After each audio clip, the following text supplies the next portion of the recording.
On this video, guys, this comic review, I review the entire 12 issue series Far Sector.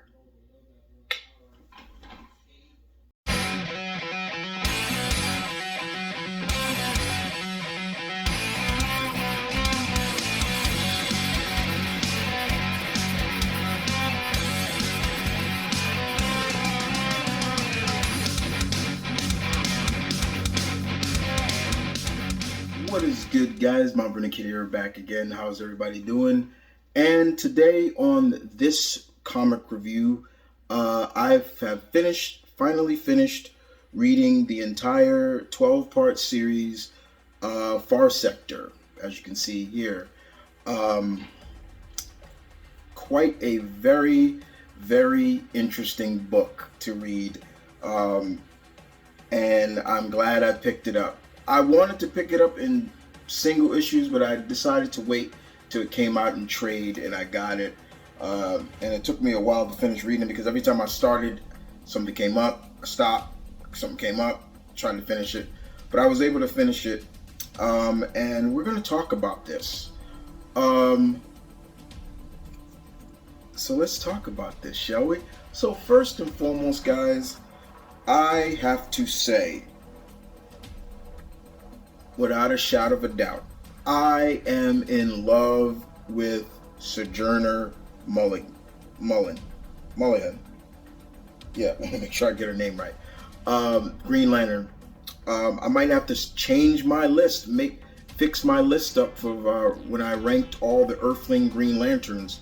Because now I am loving Joe, or Sojourner. Love that name, Sojourner. Not a lot of characters in comics or in fiction named Sojourner. The only Sojourner I know is Sojourner Truth. But in this, I wanted to talk about this because this was really good. First and foremost, the story, the writer of this, N.K Jemisin, is the writer, and the artwork, beautiful artwork by Jamal Campbell. He does a fantastic job with this artwork, and you can, when reading this story, you can clearly see that the character is written by a person of color. The way she carries herself, the way she acts, and that's a good thing. It's not wrong to have a writer of color write a character of color. It's not. And here, it's really good. So, Far Sector is pretty much a sci-fi space mystery, which is really good. I do dig a good mystery. I do dig a good sci-fi. And with that being said, you're dealing with a Green Lantern, and we all know the power of a Green Lantern comes from will, comes from the mind, anything they can imagine. But there's a lot of differences with Sojourner and a lot of the other Green Lanterns. For example, one example here, and I may have to spoil a little bit, is the fact that, one, she doesn't use a power battery. Her power ring charges when she is inactive, when she is not using the ring. So when she's in her civvies, then it's charging, and she'll check and say ring, status, and of course the ring's gonna say it. But pretty much this is a lone story. She has no partner. She really has no other Green Lantern partner. She is billions of light years away from Earth by herself. She's almost like the lone marshal or lone sheriff, keeping the peace between a futuristic city of this alien race that look somewhat human, but they have fins as well, and they're carnivorous, and they're always talking about, how delicious, Sojourner looks. They want to eat her, and she's like, what the hell, but, and more importantly, they're almost like they have to keep their emotions in check. It's really kind of interesting. And that's where the series kind of picks up. And then, of course, where the mystery comes from there is a death, a murder in this city, and there hasn't been a murder in this city for over 500 years. But then you start to see the differences, and that's one thing that every issue that is every issue you read, you see a difference where it may start off with, the murder, but then you start to see there's more layers to what's going on here. A lot of political things that you would see in a very thriller-like novel. And Miss Jemisin actually does a really good job of pacing that story of, okay, Sojourner now has to figure out who did it, why they do it, what is the motive for it, what is going on, can she trust anybody? And she does have some allies that she does use to help her, and one of them is she looks at very closely, and Miss Jemisin makes it very clearly what Sojourner is, and that she's bisexual. She definitely is bisexual. We see that very clearly, and it's showcased very, very instantly. Yes, but what I love about Sojourner that is very interesting, not just her costume. I love her Green Lantern costume. She doesn't have the domino mask. She has like goggles that are really cool. But more importantly, it's her story, what she was like on Earth, what she had to deal with on Earth, the struggles she had to deal with. So first and foremost, this is the first Green Lantern that is from my home state, New York. So she's a New Yorker, and as I always said, guys, I'm a little biased when it comes to characters or people from New York. I always want to see somebody from New York succeed, and that's even in fiction. That's the same way. But she is from New York, and you see her with her parents and her family, and the family seems to be, I would say, they're middle class. I wouldn't say upper middle class, but they're a middle class family. And we see the struggles that they have to deal with, and her mom thought she was getting a promotion, but it does play a little bit into the factor of race. And that's not a question of wokeness or anything like that. It happens. Someone who is good at their job and maybe a person of color may get looked over upon, even though they're heavily qualified, but people will give it to someone else. And we see that in this. And we see that at some point her parents gets a divorce, and she goes to live with her father. We even get to see that she was there during the tower bombings. And we see she talks about making a difference, trying to be, quote unquote, all she can be. And we see her graduate from high school and get accepted into Harvard, only to go into the military. And while she's in the military, she feels like she's making a difference. And you see in her, I guess she's in Afghanistan, and she's befriending young Afghan girls and children. And then, of course, she starts to question, really, why are they there? And then the next panel, you see her driving away, and that same Afghan girl is bandaged up and missing an arm, and it's really questioned. And we see her go from military to police, and she stands by and watches her partner basically beat a guy to death. And later on, she is brought up, and she has to testify against her partner, and really wishing she should have done more quickly, until finally she's almost at rock bottom. And the story of just showcasing how she became a Green Lantern, and she's in a club and she's sulking and at the bar, and the bartender's listening to everything that's going on, and all of a sudden this beautiful bald-headed woman comes up, and she's speaking very differently, and you can tell something's not right with her. Like, you're like, okay, what's wrong with you? Why do you talk like that? And she looks like a Dora Milaje if T'Challa said go have some fun in a club. And later on, we see that it is a one of the Guardians. I believe it is one of the female. I'm forgetting the female Guardian name, and she asks her, the whole concept of being a lantern. But the story, the pacing continues to ride, and you just see Sojourner is really busting her ass, not only just trying to fit in and just trying to find an ends mean to this case. Then you start bringing in the political side of it, to people rioting and the citizens having an uprising because of a certain death.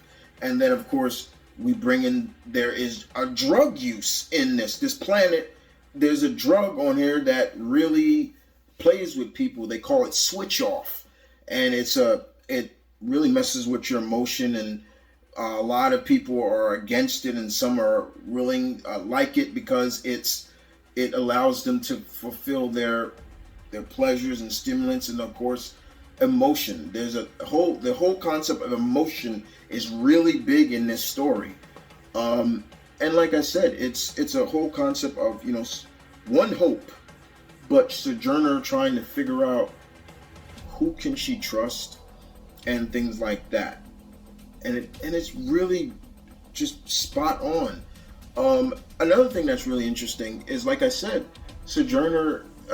Once again, like I said, Sojourner and her powering is different. Like I said, she doesn't need to charge it in terms of a power battery. She does some things in here that I've never seen any Earthling Green Lantern do. How about basically make a construct of a jack that's going into like a computer and hack her mind into the system of this planet. Stuff like that is really crazy. But Sojourner's also a badass, and you get to see her be a badass as a Green Lantern. They constantly say, some people who have seen Green Lanterns, say that she's not at the same level of a Guy Gardner or a John Stewart. Yes, we do get those name drops in here. So it does make me wonder, where is this taking place? Even because this is a part of DC's Young Animal line, but it does make me wonder, like, where is this taking place? Is this taking place in the main continuity? But what I love about, other thing I love about is like I said, Campbell's artwork. He really draws Sojourner as a black woman. Like, you legitimately see this, and she's like, you could tell this is she's not the stereotypical, small waist and this and that. No, she's drawn with curves, and I can appreciate that very much. You could tell she's very fit, and that's probably because of the military training and the and the police training and the academy and stuff like that. She's really fit. Like, you see her when she shows off her arms a lot. But I love the concept of, once again, drawing black hair. That's another thing that I think in comic books it's always brought up. Like, there's a lot of artists that can't draw black characters and their hair. But we see the Sojourner has the afro, she'll have the afro puff, she'll have the braids, the dreaded look. She'll even have it in a bun when she's out, and she usually has it like this. But it's showcased very nicely. Campbell's artwork was beautiful. It was, if I was to give Campbell's artwork out of 10, perfect 10, straight 10. It's great. This is a story, even if you're not the biggest Green Lantern fan, you're going to love this. You're really going to love the character development and seeing who Sojourner Mulligan is as a character, as a lantern, as a one person defending and protecting this planet, this city. The ending was a little bit. It ended pretty much like a typical ending, where she has to accept the fact that, hey, I'm alone, somewhat, but I'm not really alone, and I won't spoil why I said that, because there is something here that she is able to bring up.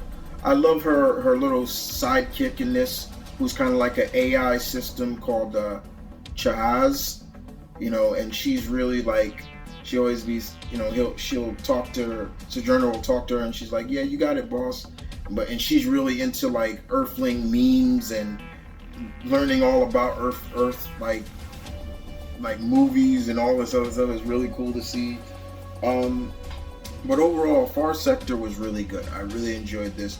And if I'm not mistaken, I think that Green Lantern series that's coming on HBO Max, I believe they are using the Sojourner. I believe they are going to use her in that, along with Guy Gardner and the OG Green Lantern, Alan Scott. I think they are. I'm not sure. I believe they said they want to have a female. So here we go. But like I said, I enjoyed this very much. So to Miss N.K Jemisin and Jamal Campbell, you did a really good job. I really enjoyed this very much. I do recommend this if you want to check out a Green Lantern book. Definitely gonna send this to a couple of friends for them to check it out later. But yeah, I very much enjoyed Far Sector, and yeah, I look forward to seeing more of Sojourner, or Joe as a lot of them call her, in the future. Maybe, I think she is in other Green Lantern books, but I have fallen on Green Lantern books in a while, so I gotta catch back up. But if you have read this, if you have read Far Sector, please tell me in the comment section below, what did you think? I enjoyed it very much, and I look forward to hearing from you again. This is another comic review. The comic reviews are going to be different, guys. They're not just going to be the reviews of the books I read the week or something like that. I'm usually going to, most of the books that I like a trade, I'll review, and books, week books, I may, the weekly books are probably, I'll choose about maybe 3 to 4 books I'll review, and that's about it. It's gonna be a little different now, but yeah, man. Far Sector, very good. Show some love to Mr. Campbell and Miss Jemisin, because I'd love to see them do some more stuff together. I'd love to get Jamal Campbell and some more books, because the man really knows how to draw really well. His art is just great, and he is really, really good at it. But that being said, guys, you guys take care. Thank you for watching. I hope to see you guys again. As always, don't forget to like, share, comment, and also, guys, merch down below. Also the Patreon. Check it out. You may like it. Got 5 tiers. You may like a tier. It'd be great. And with that being said, guys, I bid you peace, one love, stay tuned, keep it real as always. Deuces. Far Sector, guys. Good read.